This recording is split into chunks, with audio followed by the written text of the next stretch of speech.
सुप्रभात बहनों। क्लास सप्तम। कल आपके महाभारत में पाठ 12 के प्रश्नोत्तर और पाठ 13 जरासंध के कठिन शब्द अर्थ आपको मैंने कराए थे। आशा है आप लोगों ने वो किए होंगे। आज उसी के प्रश्नोत्तर हैं। पाठ 13 जरासंध, जहाँ पर कल शब्द अर्थ पूर्ण हो चुके थे, उसके नीचे से लिखेंगे आप पहला प्रश्न। प्रश्न नंबर 1 लिखेंगी, बुक खोलेंगी, कहीं पर आपको कठिन लगेगा तो उसमें से देखेंगी। प्रश्न नंबर 1 है, राजसूय यज्ञ के विषय में युधिष्ठिर ने श्री कृष्ण से क्या कहा?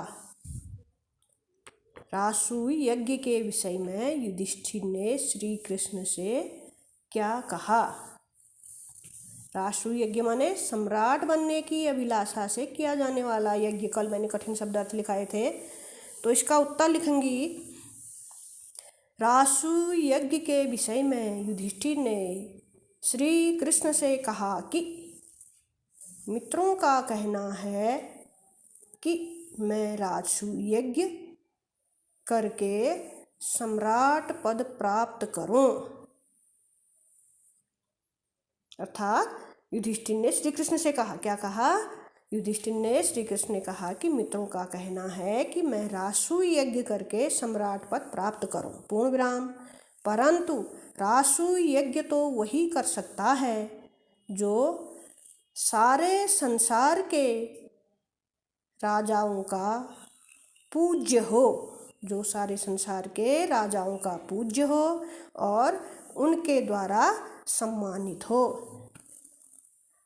पूर्ण विराम। आप ही इस विषय में मुझे सही सलाह दे सकते हैं। अगर आप लोगों ने पाठ पढ़ा होगा तो उसमें कहीं ना कहीं ये आया होगा। ठीक हो गया। तो प्रश्न नंबर 2 लिखेंगी, श्री कृष्ण ने राजसूय यज्ञ के विषय में युधिष्ठिर को क्या उत्तर दिया? तो आंसर लिखेंगी, श्री कृष्ण ने कहा कि मगध देश का शासक जरासंध बहुत शक्तिशाली है। मगध देश का राजा जरासंध बहुत शक्तिशाली है, पूर्ण विराम।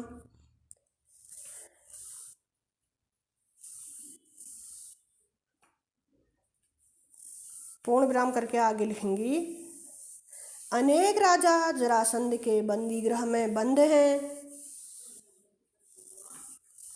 अनेक राजा जरासंध के बंदी गृह में बंद हैं। उससे पराजित होकर हमें भी मथुरा छुड़ाकर द्वारका जाना पड़ा है। उससे पराजित होकर हमें भी मथुरा छोड़कर द्वारिका जाना पड़ा। किससे? जरासंध से, पूर्ण विराम। जब तक उसको नहीं मारा जाएगा तब तक राजसूय यज्ञ संभव नहीं है। अब अगला प्रश्न इसी में, युधिष्ठिर ने राजसूय यज्ञ का इरादा क्यों छोड़ना चाहा?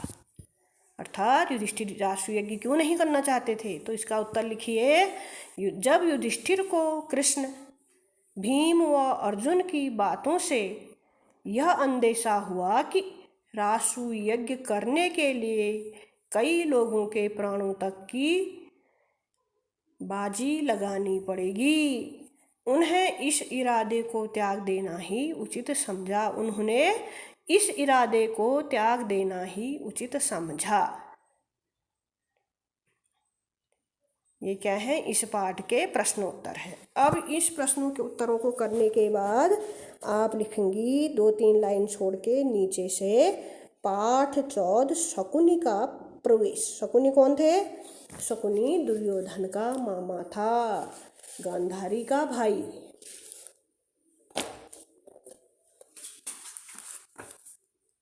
तो इसके कठिन शब्द लिखेंगे, शब्द अर्थ लिखेंगे आप ये प्रश्नों को करने के बाद। जहाँ पर आज वो कार्य पूर्ण हो जाएगा पाठ 13, उसके नीचे 2-3 लाइन छोड़ के पाठ 14 शकुनी का प्रवेश डालेंगी सबसे पहले, फिर उसके शब्द अर्थ लिखेंगी। उसके शब्द अर्थ हैं, सबसे पहला शब्द है उसमें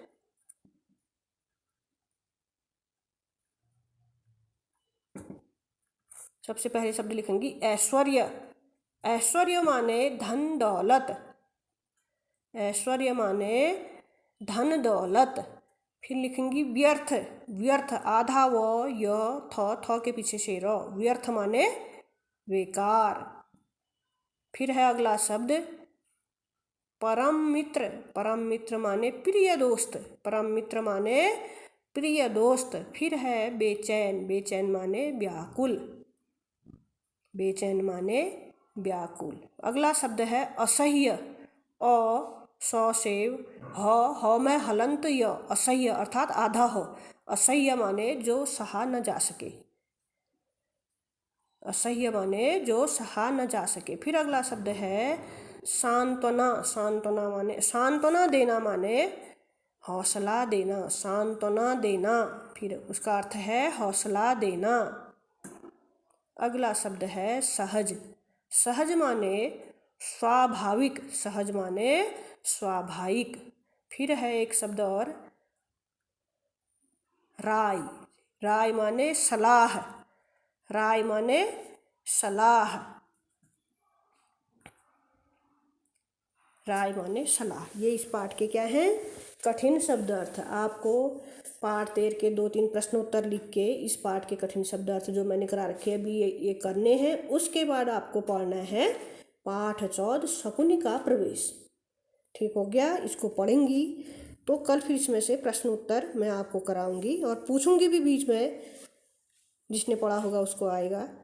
और इसलिए आपको ये पाठ अवश्य पढ़ना है। ठीक हो गया, आज का काम इतना ही, इससे आगे अगले दिन।